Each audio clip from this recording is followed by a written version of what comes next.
What the hell is going on in here? That's the second straight game the Warriors blow a massive lead late.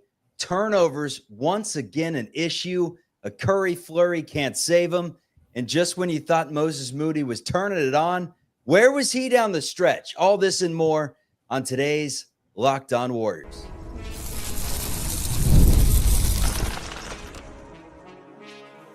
You are Locked On Warriors, your daily Golden State Warriors podcast. Part of the Locked On Podcast Network, your team every day.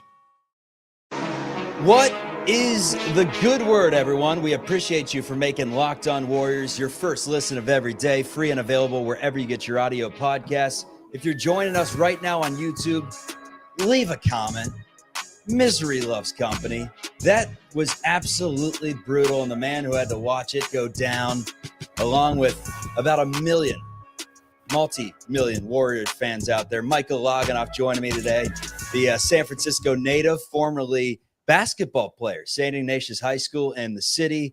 Also played collegiate ball and talks Warriors on KNBR with his man, Kerry Crowley. He's joining me today to break this one down. Today's episode is brought to you by GameTime. Download the GameTime app, create an account, and use code LOCKEDONNBA for $20 off your first purchase. We are Locked On Warriors, part of the Locked On Podcast Network, your team every day. If you turn this one off in the third quarter, if you went to the gym, if you had a late dentist appointment, if you went out to get a bite to eat, a drink, whatever it may be, you felt good. With 6 minutes to go, it was an 18-point game, much like that Spurs game. The difference, San Antonio is pretty good, right, Michael? San Antonio is pretty good. Brookyln stinks. They were missing Ben Simmons. I mean, granted, they're usually missing Ben Simmons, even when he's on the floor, it seems like, at least from the box score. But this is not a good Brookyln team. Feisty, sure, but they put up 128 points, beating the Warriors by 8 points in a game that Golden State was 13.5-point favorites. It's now back-to-back losses for the first time this year. The Warriors lose again without Jonathan Kuminga. They allow the Nets to shoot at 44% from deep. The points conceded off turnovers, 26 points off turnovers, off 13 Warriors turnovers, mind you. So live ball turnovers that went the other way for points.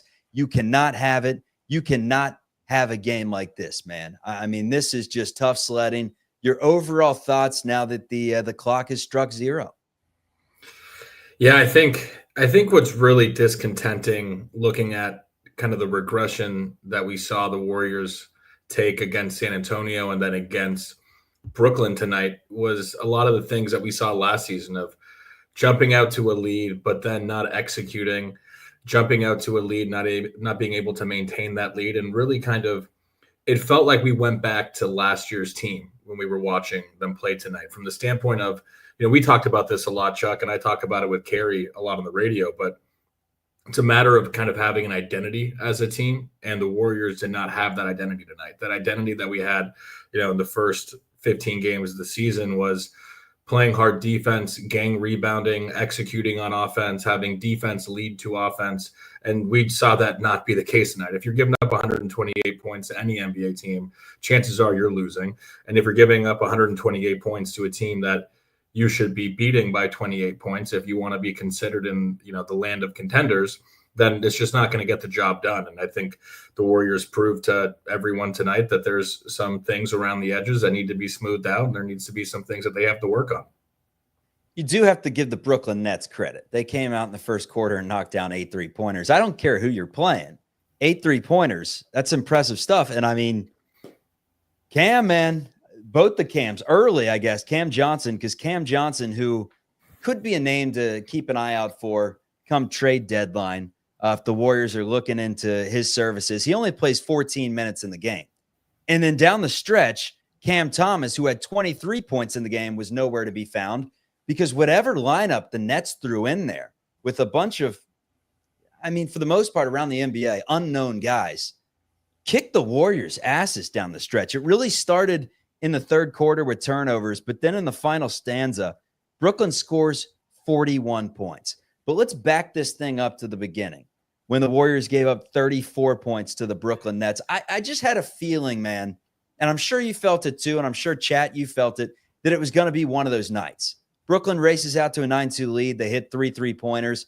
Warriors' first couple possessions, it's a Draymond turnover. It's a Curry turnover. Lindy Waters never turns it over. He turns it over. It just had that feeling of this is going to be sloppy.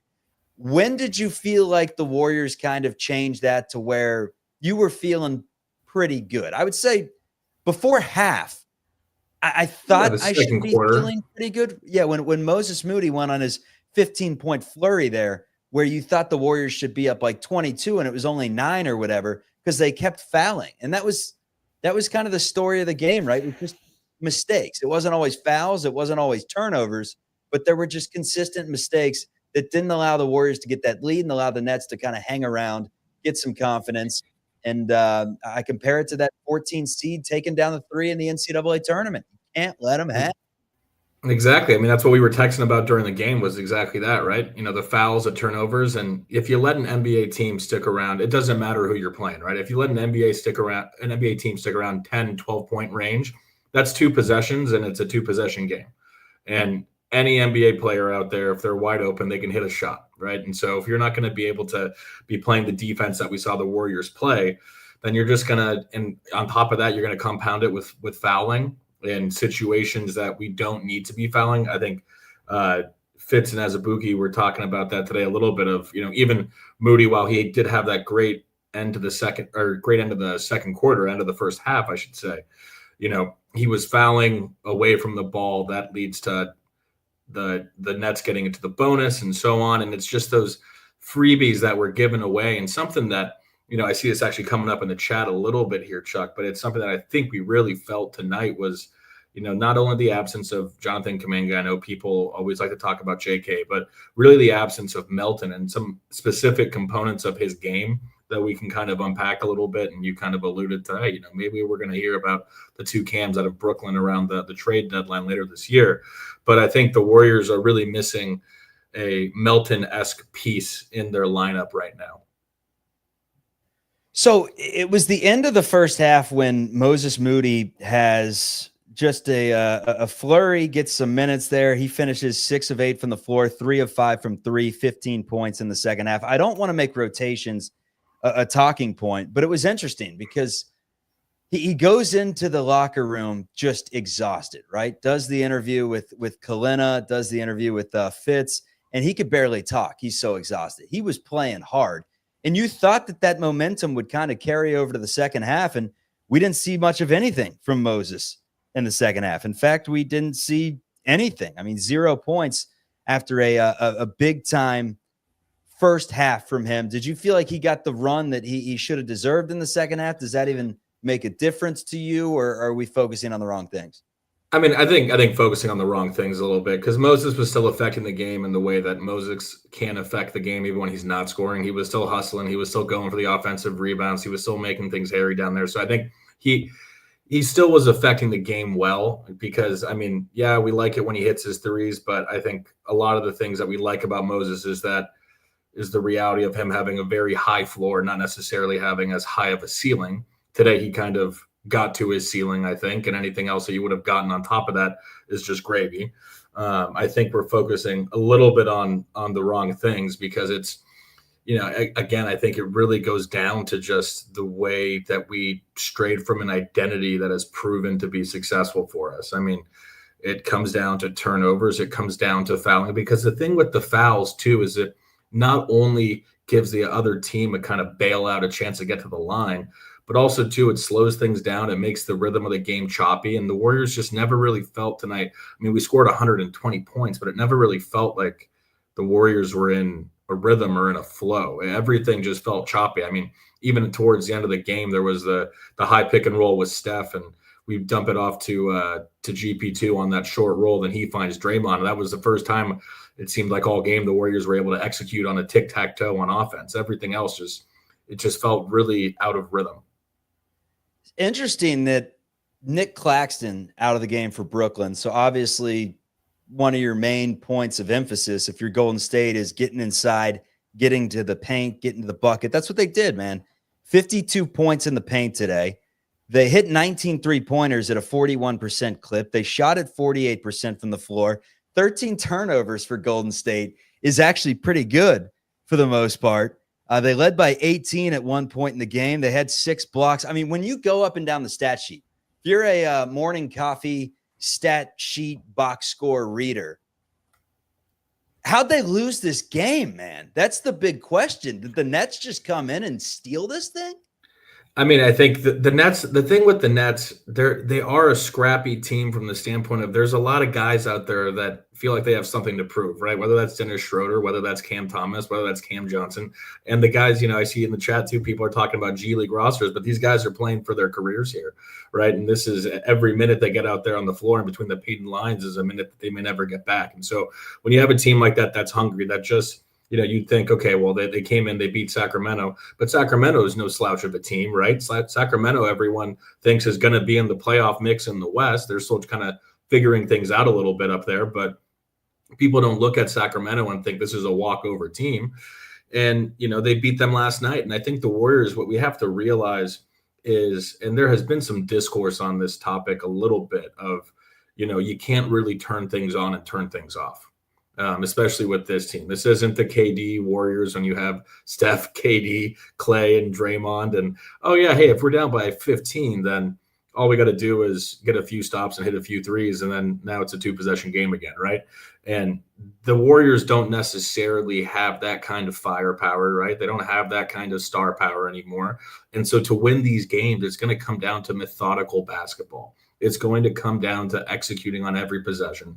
It's going to come down to executing on the little things. And, today, while it may not have been turnovers, it was turnovers and leverage scenarios, live ball scenarios, like you talked about, that discrepancy right there. It's missing shots at the free throw line. It's coming out flat because, the game starts tied, but then it was, 9-2 before they had to call a timeout to kind of land the plane a little bit and straighten things out and get the house in order. And that's just how you can't come out to a team. You can't give a team that you should be beating hope. And the Warriors gave the Nets hope and let them stick around the entire game. You get that lead to 18. If you want to, really kind of put the game away, you get it up to 24.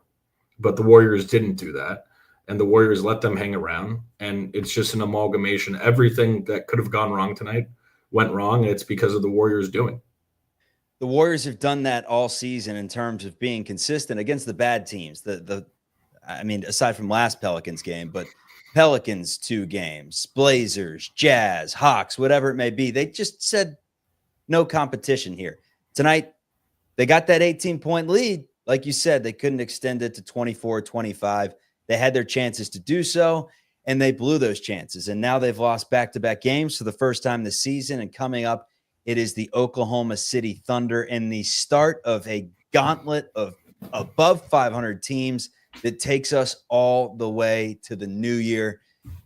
Buckle your seatbelt, folks. It may get rocky here for the Warriors. And by rocky, I mean you're not going to be, winning 5 straight games, whatever it may be, during this stretch here, especially if you're playing this type of basketball. But again, credit to the Brookyln Nets, man. They came out and they fought hard. They fought hard, and most importantly, they hit a lot of shots in the game.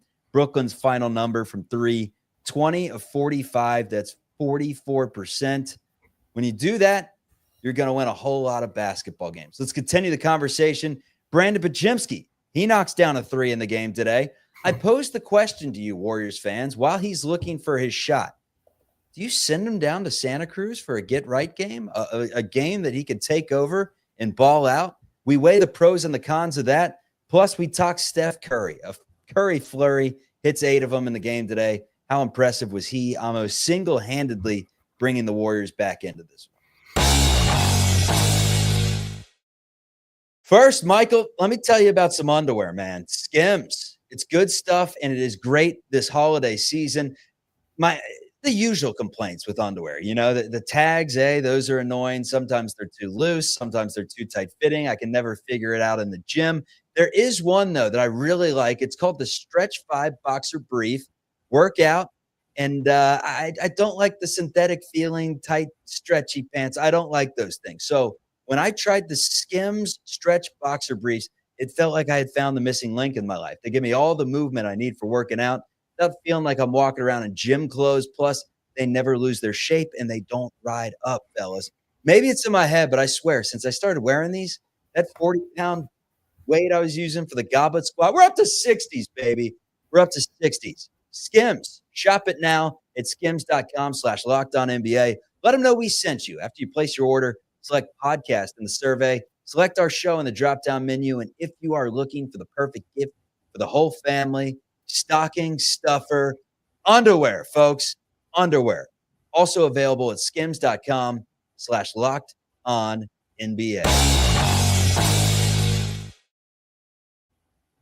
All right, man. Before we get into this gauntlet of a schedule that's coming up, I do want to just kind of run through the box score for a minute for the Warriors. They had 4 players reach double figures today. It was Moses Moody with 15. It was Andrew Wiggins with 18. Kind of a quiet 18. It was 9 points early, then it was 9 points late. But there was a middle portion of the game there that I was like, where's Andrew been? The answer was on the floor. He played for 33 minutes in the game. We can discuss that. Lindy Waters had 13 as well. But the leader of the pack tonight was Steph Curry with 28 points. He goes 8 of 16 for 3, does his part knocking down all his free throws. But again, Warriors 11 of 17 from the stripe for 64%. Let's discuss Steph Curry, man, because a lot of times on these shows, he's so damn good and so consistent where he's scoring 25 just about every single night, to where I think it was just a couple shows ago when the Warriors beat the Pelicans and it was Andrew Wiggins this night. We went an entire show without even mentioning the name Stephen Curry, the man that is the Golden State Warriors, just because you're so focused on everything else that is inconsistencies that you kind of don't give the praise all the time to the consistent, which is Steph, man. 8 more 3-pointers in the game today. Is it time that his usage rate maybe goes up even a little? Because I feel like it's down from last year. I mean, it's definitely down from last year, and that's a beautiful thing, right? I mean, Steph is a few months away from being 37. So if we can keep his usage down, I think that would be ideal. And that's what we would have loved to see tonight out of the Warriors, right? To extend that lead from 18 to 24, give Steph some rest, give Draymond some rest. And, it's really unfortunate that we weren't able to do that with the gauntlet that we have coming up, especially with, if the Warriors keep performing, at a high level, assuming that, okay, let's say that we don't blow these leads like we've been seeing them do these past couple of games. And if they're end up being in the top 4 of the West, right? If that's where they end up being, I thought over the summer after these moves that they'd be a 50-win team and that they'd be top 6. If they kind of outperform that and they end up in the top 4, these games are going to be really important down the stretch with, the Thunder for seeding, with Denver for seeding, with Minnesota for seeding. So these games are important. Ideally, you would have loved to rest your 2-star players after, a long road trip and this game coming in against the Nets, but they didn't do that. I think Steph, the reason why we don't talk about him as much is because, he's old reliable, right? He's old faithful, and we know what we're going to get from him. And I think he's been playing fantastically this season. And if we can keep his minutes down, that would be ideal. But I don't really see a world in which, moving forward, especially with the loss of Melton, that we're going to be able to be playing Steph less and less minutes. His usage is probably going to tick up. The bench was good for the Warriors today. I'm tallying this thing up in real time. 22, 30, 39, 47 bench points from Golden State today to go along with their 52 points in the paint. So those are some bright spots from the game today. Curry, man, good stuff. When we go down to Brandon Bajemski, because this is a talking point right now. I see the chat all over it. A lot of people do not think that he should be playing 23 minutes a game. He's a -10. Had a pretty good first half, I thought. Had a stretch there where he had 6 assists in, 8 minutes of game time? He finishes with 6 assists. So there was 15 minutes there where he was not that effective. He wasn't scoring it. He wasn't looking for his shot. He only had 1 rebound in the game, 6 assists. He's a -10 overall. I mean, I'm his biggest defender. Every single person that's listened to the show multiple times over the summer, especially. I mean, I changed the Life Alert commercial to help. I've fallen for Brandon Bajemski. And right now, I question, because we talked basketball yips, man. Sometimes when you just lose confidence in yourself, you see it so evidently. I saw it in 2 plays, first of all, in the first half. One, there's 2 seconds left on the shot clock. He can create his own shot, or he can look for Kyle Anderson in the corner to shoot a 3, ends up dropping it. And that to me is like, all right, He's scared. He doesn't want this. Then a couple minutes later, he ends up having great footwork on the block and keeps the pivot foot, lays it up and in. But it took some bad defense for him to put up that shot. He was looking for any player on his Warriors team to pass the ball to.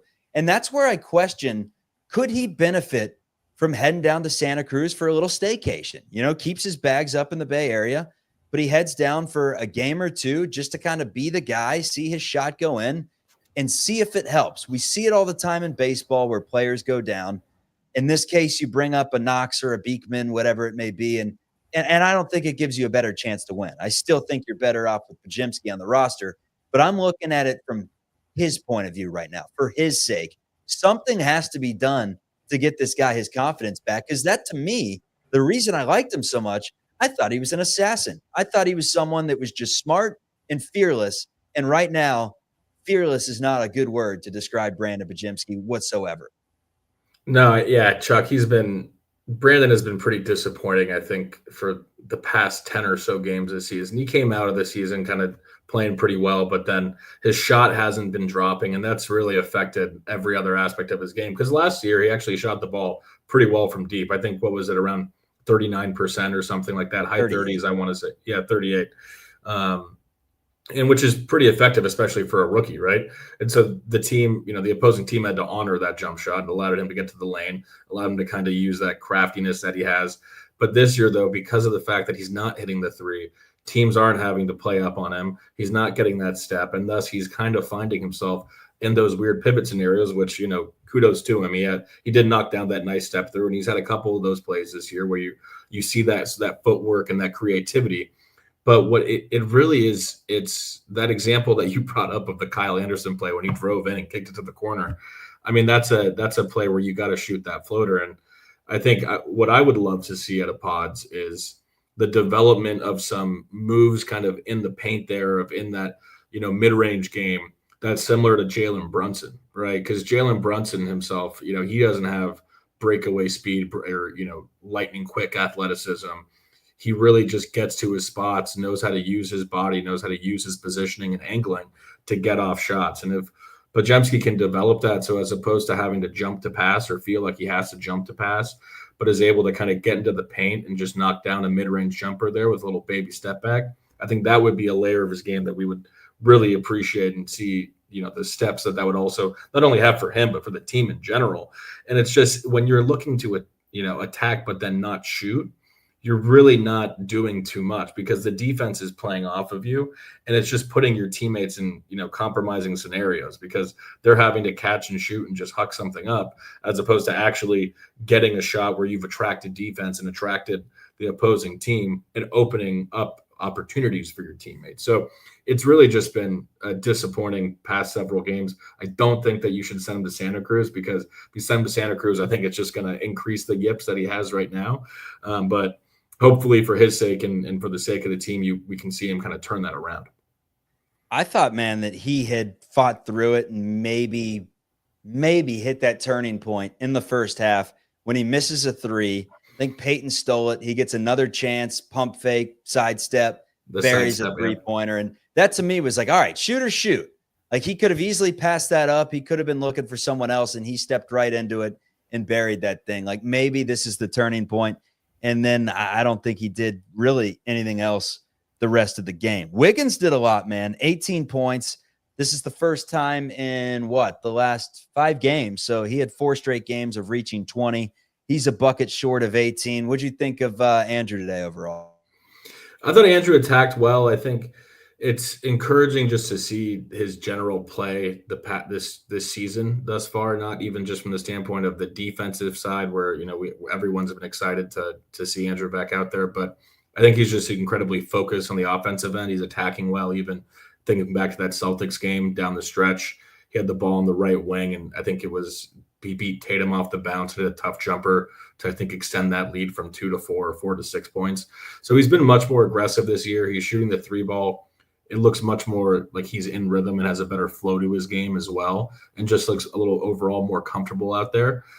So I've been really impressed with what I've seen from Wiggins thus far this season. I think, kind of going back to a point on Melton, and I'm not trying to just, beat a dead horse here, but I think what was really exciting about the opportunity to play DeAnthony Melton in that starting lineup was the fact that he could really take that, primary guard option on defense. And that allows Wiggins to get a little bit of rest, because having to be an elite two-way player on both sides is just a challenging assignment for any NBA player, right? If you're having to guard the team's best player and then also be one of the leading offensive options for your team, any NBA player is challenged with that, and only the best of the best have we seen do it at a very, very high level. So I think that's another nuance of the game that we're going to really miss with Melton out the rest of the season.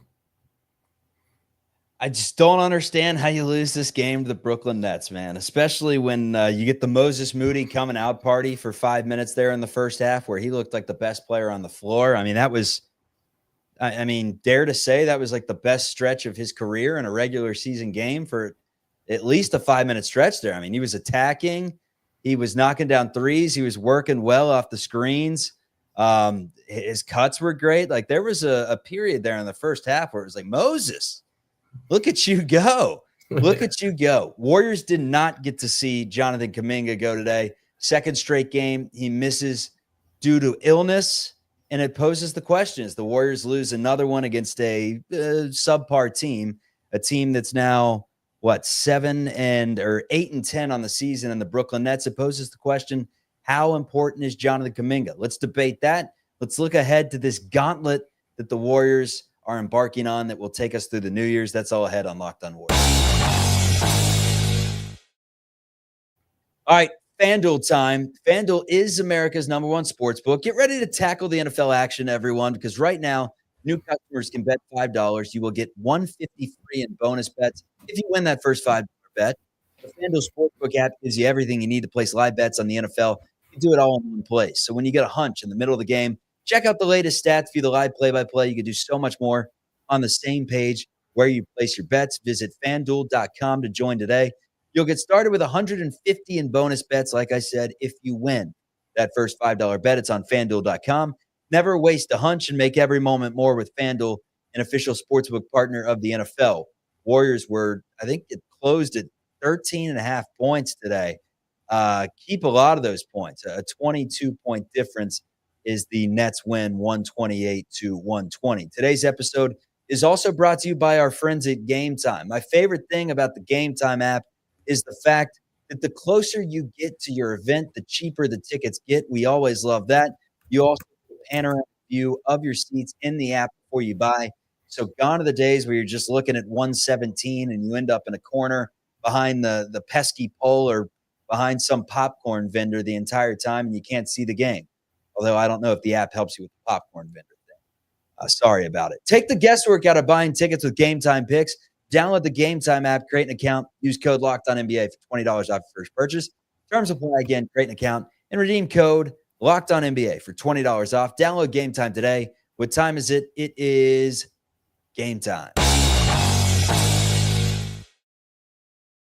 Jonathan Kuminga misses the second straight game for the Golden State Warriors. And, I mean, when you just look at surface-level box score stats, it doesn't appear to be anything too devastating. I mean, Moody kind of picks up the slack with his 15 points. And then from there, it's kind of it's a hodgepodge of guys. It's 4 from Looney. It's 4 from Anderson. It's 9 from Buddy Hield. All 9 of those from Hield were in the first half. 4 minutes of the game when he knocks down. When he first came in, yeah. Yep. He didn't play great. 17 minutes, 3 of 12, 2 of 8 from 3. He's definitely slowed down just a little bit after a start to the season where he was hitting 6 pretty consistently. And then Pajemski adds in 7. So, I mean, you get 40-something points off the bench there. But what is this team missing without Jonathan Kuminga? And at this point, after you've seen the small sample size, how important is he to this team's success moving forward? I mean, Kuminga brings an ability to just score the basketball. I mean, I think – and it's interesting too, Chuck, because we were talking about this with some of the little things that, we wanted to see from Kuminga to just kind of take that next step in his game, right? Even if it's something as simple as run the floor on the fast break and, get 4 points a game, cut to the hoop, slip screens, get another 4. execute that backdoor cut that you do in the short corner. That's another 4 points. That's 12. And then the rest of your points you can score when you're creating, right? Those are the points that you can score when you're getting to your kind of mid-post game, when you're attacking and getting downhill. And so I think he was doing a much better job of that. And so I want to, I know I've criticized some aspects of that. So I want to just make sure that it's clear that, he's kind of turned those aspects around, and that was great to see. I think something that we really missed tonight with Kuminga was even at the free throw line, right? And just getting to the line itself, because I think the Nets shot, 26, and the Warriors shot 11 free throws tonight, and Kuminga shot 30. They shot 30, hit 26. Well, there you have it, right? And so Kuminga's ability to kind of just get to the line as well, slow things down when we need to, can kind of get an ugly bucket if we need to. There's 5-6 seconds left. You give it to him in the short corner, let him kind of attack and get to his post-up game or his face-up game. So missing that, I think, is definitely, he does well scoring in the second unit. We saw that against San Antonio, missing that as well. So, Kuminga is very important. I think, it's going to be interesting to see what the front office chooses to do come late January, February timeframe, of if they're looking to kind of make a move and how they want to do it. Because the one thing, while I've been impressed with Kuminga, the last 10, I've been impressed with Wiggins' performance. And, he stepped up in some instances of knocking down shots in clutch scenarios and leverage scenarios. I think what the Warriors need a little bit more of is someone that's reliable when it gets down ugly and the game becomes more of a rock fight or a street fight, right? I think we need someone that you can reliably get a bucket out of in high leverage scenarios. And, right now I think that might be something that we're missing a little bit, because what do we run when we see games get tight down the end?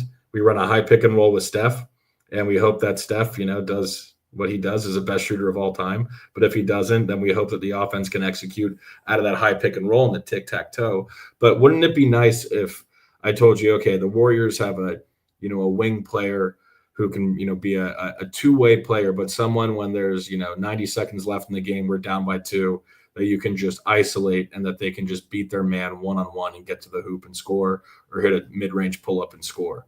Right now, I think while Wiggins and Kuminga can do that in sample sizes, I don't know if I'm fully confident where, you can give them the ball at the end of the game and you're really confident that they're going to be able to knock that down.